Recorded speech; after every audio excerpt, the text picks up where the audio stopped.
Hello and howdy. Welcome once again to Uncle Jeff's classroom. I'm Uncle Jeff, the teacher that just can't forget. And I will be negotiating this journey of learning English with you. English, as we know, is used worldwide in all types of endeavor. It is therefore important to be able to both speak it well and write it well. That is our challenge, and will be the focus in Uncle Jeff's classroom. We intend to have you doing both, and doing them not just well, but very, very well. In this, our second lesson, we'll be addressing the different types of tenses and what they indicate. We'll also show how to correctly change from one to the other. As is consistent with my belief in letting one see what improvement is realized as early as possible, I will again give you a short 4-item quiz that we'll get back to at the end of our lesson. Get your pencil and paper and let's get started.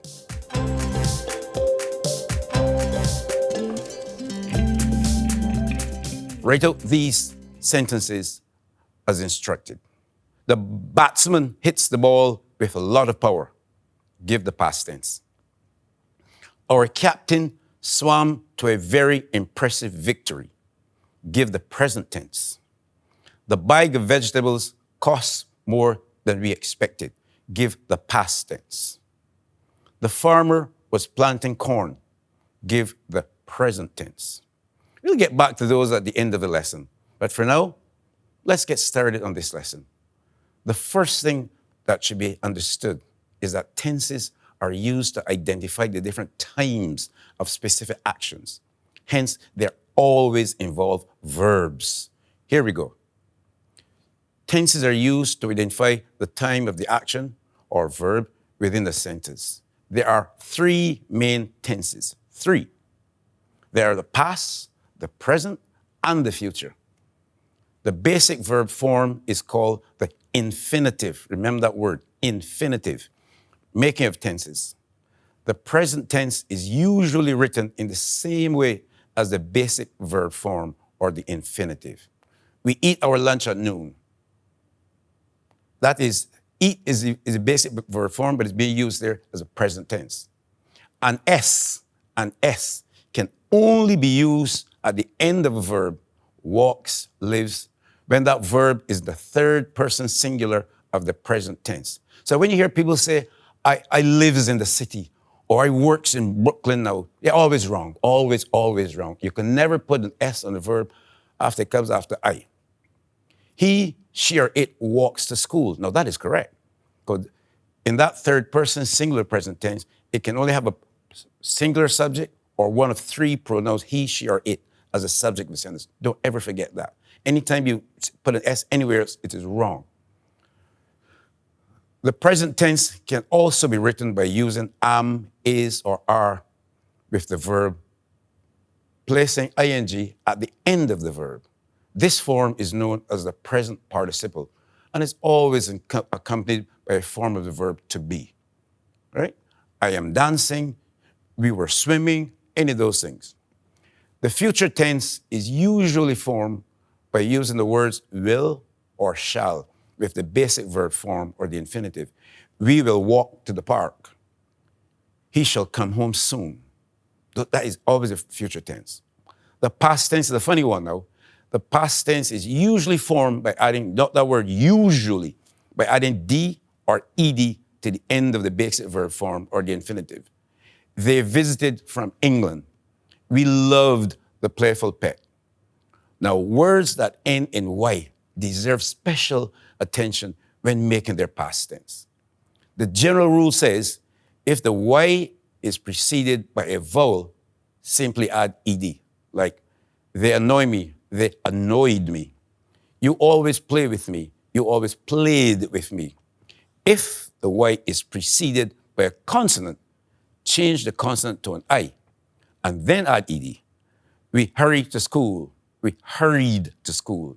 We carry her groceries. We carried her groceries. There are some words that end in Y, however, that follow no set rules and carry irregular past tense form. I call them hard ears words. Example, we fly the newest planes. And that would be, we flew the newest planes. My gran buys nice things. My gran bought nice things. No set rule, but they just do what they feel like doing. But we have to learn them well by reading. There are a number of words that carry irregular past tense forms and must be clearly understood. Verbs that remain the same. Words like hit, cut, bet, hurt, put, quit, shut, set, upset. They remain the same in the present and the past. Verbs that end in st and remain the same in the present as the past. Cost, cast, forecast. You don't talk about forecasted, it's forecast. Recast, burst. You don't talk about bursted, burst. Broadcast. They always remain the same. I call it st verbs. Verbs that follow no rule and carry irregular past tense forms. Teach, taught. Grow, grew. Throw, threw. Bring, brought. Come, came. Know, knew. These are all irregular, but yet they don't follow any rule, but you must learn them by reading, checking your dictionary, and having a clear understanding in practice. Okay? Okay, now let's get back to our introductory quiz. Use what you were taught here to judge your level of improvement. Here are your answers. The batsman hits the ball with a lot of power. You're told to give the past tense. And that would be the batsman hit the ball with a lot of power. There is no addition to the word. You just take off the S. The word hit remains the same. Our captain swam to a very impressive victory. Give the present tense. Our captain swims to a very impressive victory. And this is the type of word, the type of change you're always asked to pay attention to.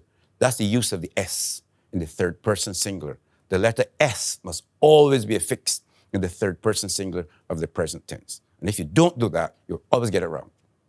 The bag of vegetables costs more than we expected. Give the past tense. The bag of vegetables costs, it remains the same, more than we expected. You see, the word cost remains the same. In economic terms, when we talk about costed or something, but in grammatical terms, the word cost remains the same in the present and the past. The farmer was planting corn. Give the present tense. And here again, you got to make sure if you're doing the continuous or continuous, simple with simple. So the farmer was planting the corn, or the farmer is planting the corn. I hope this lesson was helpful to you, and I look forward to sharing many more with you. To ensure this, please, please click on the subscribe button so as to keep these lessons coming. I thank you. I'm saying goodbye for now from Uncle Jeff to you who spent the time here in Uncle Jeff's classroom, and to be back for the next lesson.